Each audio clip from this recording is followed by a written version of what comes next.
ils sont arrivés en Afrique il y a des siècles. Les Africains les ont reçus les bras ouverts, croyant qu'ils étaient venus partager. Et quelques années plus tard, on a eu quoi? L'esclavage. Et ils nous ont fait quoi? Nos pères, nos frères, nos mères nous ont vendus. D'accord? Des années ont passé. On a subi l'esclavage. On a supporté dans l'espoir que demain sera meilleur. Ils ont fait une loi qu'on appelle les droits de l'homme. Quand ils signaient les papiers des droits de l'homme, les ancêtres, ils étaient en dessous.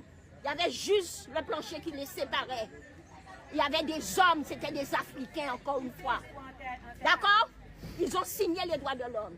Les ancêtres n'y ont pas pensé. C'est des années plus tard.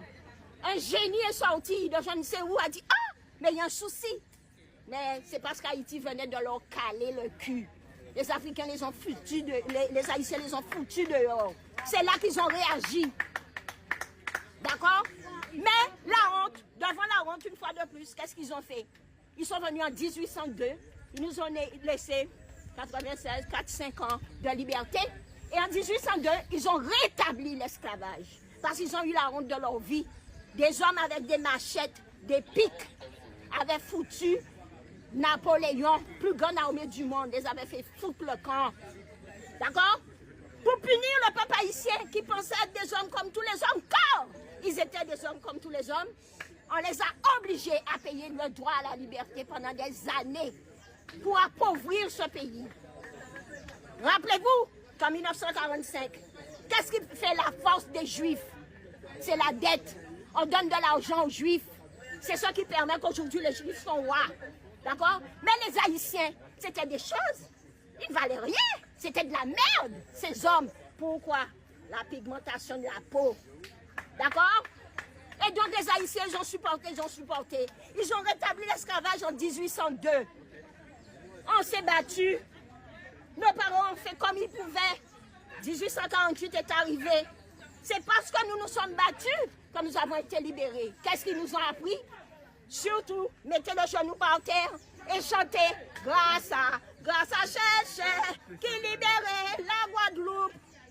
Et on a répété ça des années en nous faisant croire tout simplement que effectivement c'était un blanc qui nous avait libérés. Et après, pendant la période où tu es libre, qu'est-ce qu'on fait? Pendant la période où tu es libre, on vient de signer que tu es libre. Si jamais on te prenait assis sous le bord du chemin, on te remettait en esclavage alors qu'on avait signé l'abolition de l'esclavage en 1848. L'histoire de France.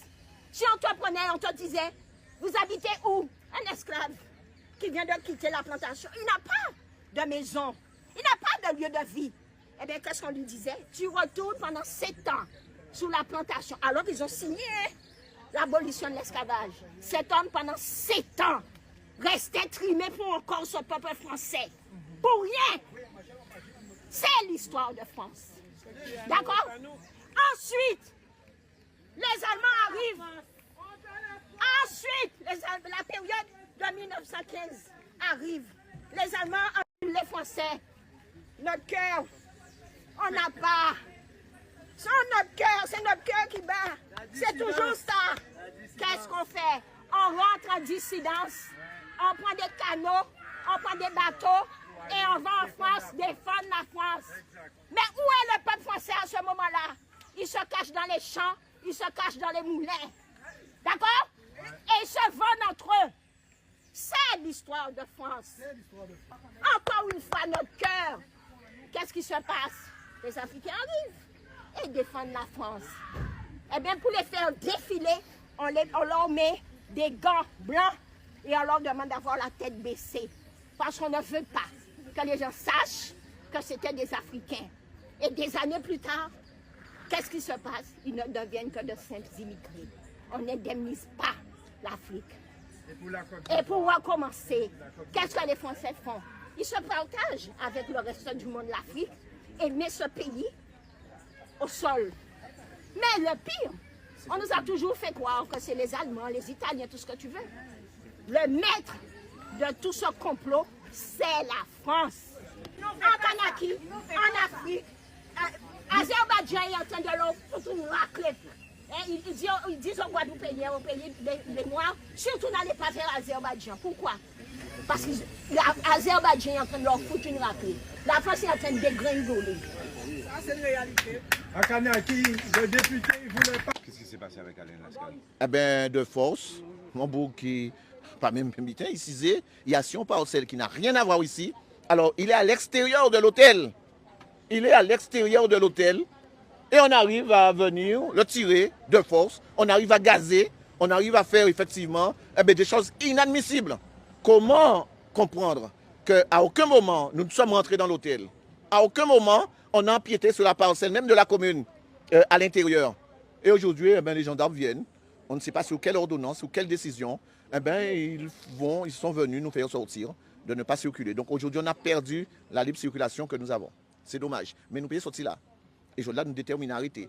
Tant que ces poteaux-là, ça n'a pas sorti, nous pouvons effectivement là. Alors, plus que jamais, le combat continue. Aujourd'hui, à voir ce qui s'est passé, après ce qui s'est passé avec l'affaire Jean-Pierre, à voir ce qui s'est passé avec M. Lascari, nous disons que ça, c'est du foutage de gueule. Ça, c'est effectivement, encore une fois, ils vont dire que oui, mais sont des beaux, qui a dit ça, sont en bavure policière, et que, mais il y a des montants bourgs, qui n'ont canne. Alors, l'autre jour, c'était les femmes. Et maintenant, c'est quelqu'un qui est en situation de handicap. Voilà ce qui se passe à dire.